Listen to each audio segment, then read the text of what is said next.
Hello friends, मैंने जैसे आपके साथ चर्चा की थी कि मैं इन्वेस्टर प्रेजेंटेशन की बात आपके साथ करूंगा। तो देखिएगा, इस इन्वेस्टर प्रेजेंटेशन में कुछ चीज़ें जो है मैं आपके साथ शेयर करना चाहूँगा और उसमें से खास बातें जो है मार्जिन से रिलेटेड है और एक्सपेंशन से रिलेटेड है। तो जो आप लोग जानते हैं कि जिस तरीके के बिजनेस के अंदर कंपनी है, तो यहाँ पे जो एग्रोकेमिकल्स है उसके जो रॉ मटेरियल्स हैं वो क्रूड ऑयल के जो प्राइस है उससे जो है लिंक रहती है। तो यहाँ पर जो कंपनी का जो रिजल्ट है ईपीएस के फ्रंट पर देखेंगे तो ईयर ऑन ईयर और क्वार्टर ऑन क्वार्टर दोनों जगह ग्रोथ दिखाई है और कुल मिलाकर जो है हमने एंटिसिपेट किया था उससे अच्छी ईपीएस जो इन्होंने रिपोर्ट की है। हालांकि उसमें जो मेजर कंट्रीब्यूशन है वो अदर इनकम का है बजाय कि ऑपरेशनल। तो ऑपरेशनल फ्रंट्स पे किस तरीके के चैलेंजेस रहे और क्या अपॉर्चुनिटीज अभी कंपनी के सामने है वो मैं आपके साथ चर्चा करूंगा इस वीडियो के अंदर। सबसे पहले देखिएगा, यहाँ पर जो मेग मनी ऑर्गेनिक्स ने बताया कि जो उसका रेवेन्यू है वो 43.7% बढ़ा है, यानी कि तकरीबन 44% की वृद्धि हुई है उनकी सेल्स के अंदर। इसमें दो रीज़न है, एक वॉल्यूम बढ़ा है और दूसरा प्राइस बढ़े। एक तो जो प्रोडक्ट्स हैं वो सारे महंगे हो गए इस वजह से सेल बढ़ी है और दूसरा वॉल्यूम भी बढ़ा है क्योंकि दो इन्होंने जो प्लांट हैं वो इसी क्वार्टर के अंदर कंप्लीट किए तो उसकी सेल भी इनकॉर्पोरेट हुई है और अगले क्वार्टर में शायद और भी ज़्यादा करेगी। और उसके बाद अगर हम बात करें कि कंपनी का जो ग्रोस प्रॉफिट है वो 24% बढ़ा है, 24.8% बढ़ा है और वो बढ़कर हो गया 253 करोड़। तो काफ़ी अच्छा प्रॉफिट है इस क्वार्टर के अंदर, ग्रोस प्रॉफिट भी। लेकिन वो नेट प्रॉफिट में ट्रांसलेट नहीं हो पाया। नेट प्रॉफिट का मतलब है, ग्रोस प्रॉफिट मतलब मटेरियल की कीमत अगर सेल प्राइस में से निकाल लें तो।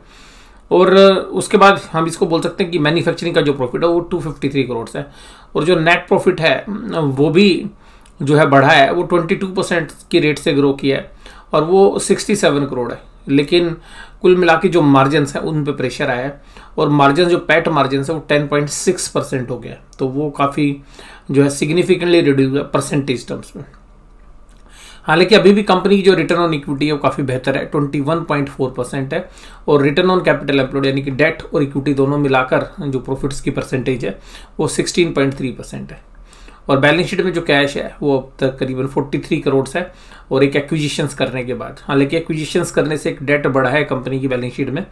उसके बाद मेग मनी ऑर्गेनिक्स ने जो किलबर्न केमिकल है, जो टाइटेनियम डाइऑक्साइड बनाने वाली कंपनी है, उसको खरीदा है। हालांकि वो प्लांट अभी बंद है और उसमें अभी रेनोवेशन का काम होगा और उसकी जो कैपेसिटी है वो 16,500 मीट्रिक टन है और इसको जो है कंपनी जो है 33,000 मीट्रिक टन तक बढ़ाने जा रही है और जो कि कुल मिलाकर कैपेक्स लगेगा करीबन 600 करोड़ रुपए उसमें जो है तकरीबन खर्चा आएगा और वहाँ से तकरीबन 1000 करोड़ के आसपास की जो है सेल करेंगे टाइटेनियम डाइऑक्साइड और अपनी जो पुराने पिगमेंट्स हैं उनको मिला के। तो तकरीबन 700 करोड़ के आसपास की सेल जो है वो इससे करने जा रहे हैं। तो तकरीबन 700 करोड़ की जो सेल है वो इस टाइटेनियम डाइऑक्साइड से होगी। तो कुल मिलाकर उसमें 600 करोड़ की इन्वेस्टमेंट और हर साल 700 करोड़ के आसपास की 700 से 750 करोड़ की सेल जो है ये उम्मीद कर रहे हैं नॉर्मल कैपेसिटी यूटिलाइजेशन के अंदर, यानी कि नॉर्मल सर्कमस्टांसिस में। और कुल मिलाकर उसके अंदर 600 करोड़ रुपए कंपनी लगाएगी। जो प्लांट कब कंप्लीट होगा? फाइनेंशियल ईयर 24 के अंदर, क्वार्टर 3 में। तो अभी देखिएगा, हम चल रहे हैं 2022 के अंदर, फिर 23 आएगा, फिर 24 में। तो जो 24 के अंदर जो फाइनेंशियल ईयर है 24, तो उसके क्वार्टर 3 में जो है कंप्लीट होगी, यानी कि करीबन हम ये कह सकते हैं कि नवंबर दिसंबर ऑफ 2023। तो करीबन 17-18 महीने का टाइम है इसको कंप्लीट होने में। उसके बाद फिर ये सेल्स में जो है कंट्रीब्यूट करेगी। और ये तो थी इससे रिलेटेड चीज़ें। और कुल मिलाकर किलबर्न को खरीदने में कंपनी ने 132 करोड़ रुपए भी खर्च किए। थोड़ी बहुत पेमेंट अभी और फाइनल हो सकती है क्योंकि अभी प्रोविजनल फिगर्स ही जो है कंपनी के पास उपलब्ध है। तो अभी और सेटलमेंट्स होनी है, तो जो कोर्ट के आदेश के हिसाब से वो पेमेंट करने के बाद जो है पूरी स्थिति जो है क्लियर हो जाएगी। और ये चर्चा मैं आपके साथ पहले भी करता रहा हूँ। अब देखिएगा, जो रेशियोज हैं उनमें क्या रहा है, ग्रोस प्रॉफिट जो है 45% से घटकर 39.7% हो गया परसेंटेज टर्म्स में। टोटलिटी में तो बढ़ा है, जो पहले 44 करोड़ था सेम क्वार्टर में 63 करोड़ था।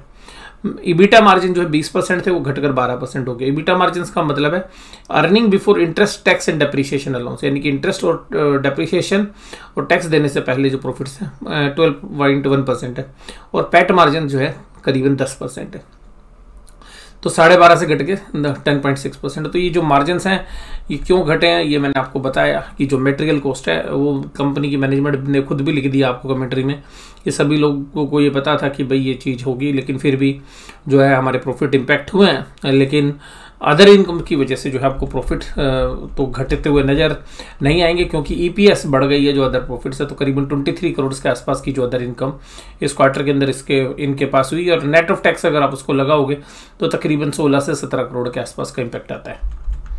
और कुल मिलाकर एग्रोकेमिकल बिजनेस के अंदर इन्होंने काफ़ी अच्छा किया है। पिगमेंट अभी भी थोड़ा सा लैगार्ड है, और EBITDA मार्जिन जो है आप देखेंगे एग्रोकेमिकल्स में बढ़िया हैं, और नेट प्रॉफिट मार्जिन भी अगर हम देखेंगे तो वो भी काफ़ी अच्छे हैं। और पिगमेंट जो है थोड़ा सा अभी भी एक लैगार्ड बना हुआ है। कुल स्थिति अगर हम पूरी बात करें तो कंपनी ने देखिएगा पिछले साल सेम क्वार्टर में 440 करोड़ की सेल की थी, इस बार 639 करोड़ की सेल की है। और कॉस्ट ऑफ गुड्स सोल्ड अगर माइनस कर दें, यानी कि जो मैन्युफैक्चरिंग कॉस्ट है, तो तकरीबन 253 करोड़ का ग्रोस प्रॉफिट हुआ, जो पिछली बार 203 करोड़ का था। तो टोटलिटी में प्रॉफिट ज़्यादा है क्योंकि सेल बहुत ज़्यादा बढ़ी है, लेकिन परसेंटेज टर्म्स में प्रॉफिट कम हो गया। EBITDA मार्जिन जो है 12.1% है, जो पहले 20% थे।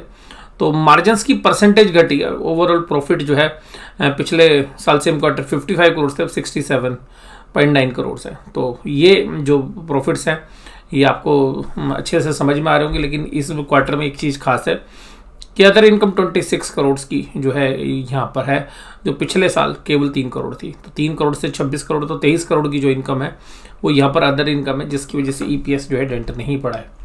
तो इसके साथ साथ जो मैं कुछ और बातें आपके साथ बताना चाहूँगा। देखिएगा ये बैलेंस शीट है पिछले साल की, जब इनके पास शेयर कैपिटल थी 1167 शेयर होल्डर फंड, जो इस बार बढ़कर हो गया 1264। अब इसके सामने देखिएगा लॉन्ग टर्म बोरोइंग्स इनके पास थी करीबन 123 करोड़ की, जो हो गई हैं 245 करोड़ की। और रीज़न आपको पता है, किलबर्न को जो खरीदने में पैसा लगाया उसके लिए बोरोइंग्स हुई है, तो डेट डबल हो गया है। उसके बाद शॉर्ट टर्म बोरिंग्स देखिएगा 138 करोड़ की थी, वो बढ़कर 173 करोड़ है।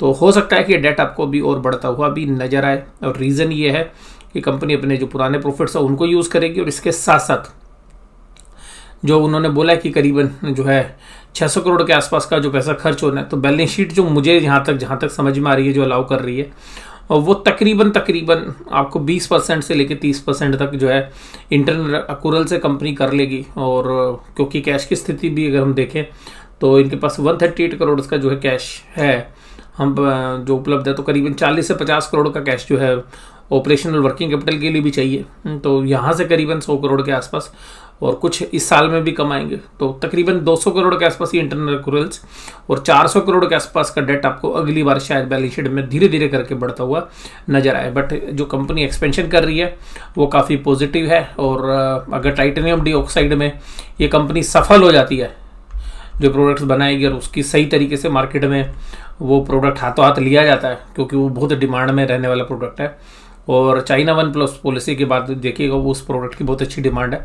अगर वो प्रोडक्ट हाथों हाथ लिया जाता है तो आप ये समझिएगा कि इस कंपनी के शेयर्स की प्राइस की री रेटिंग होगी। और मुझे जो पर्सनली लगता है कि जैसे ही वो ऑपरेशनल होगा तो शायद ये पिगमेंट बिजनेस को भी, जैसे इन्होंने फाइन केमिकल बिजनेस अलग किया, शायद वो बिजनेस भी अलग होता हुआ नजर आए।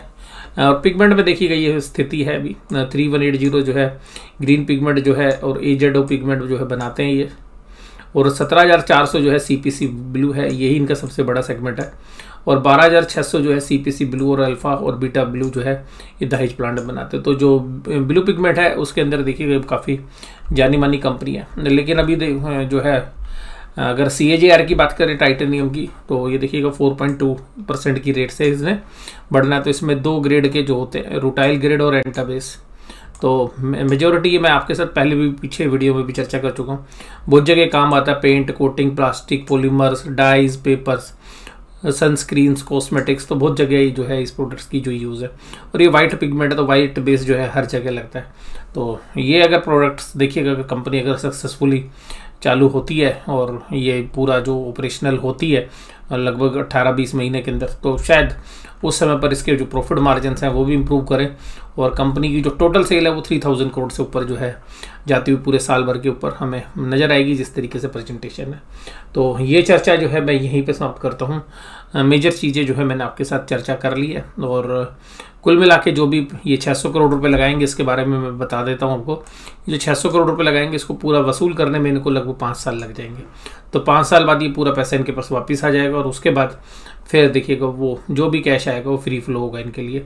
तो कुल मिला के 750 करोड़ रुपए जो है रेवेन्यू आएगा इससे, और बाकी जो पिगमेंट है, जो भी एग्जिस्टिंग पिगमेंट है, तो उससे रेवेन्यू आएगा। तो करीबन 1000 करोड़ से ऊपर का जो है ये एंटिसिपेट कर रहे हैं कि 1000 करोड़ से भी ऊपर जो है इनके रेवेन्यू जो है जनरेट होंगे। और इस 750 करोड़ का जब पूरा रेवेन्यू आने लगेगा तो ये 1200 से 1300 करोड़ के आसपास तक के जो है रेवेन्यू पहुंच जाएंगे। और इस बिजनेस में ईबिटा मार्जिन देखिएगा 25% है, जो एग्रोकेमिकल से भी बेहतर है।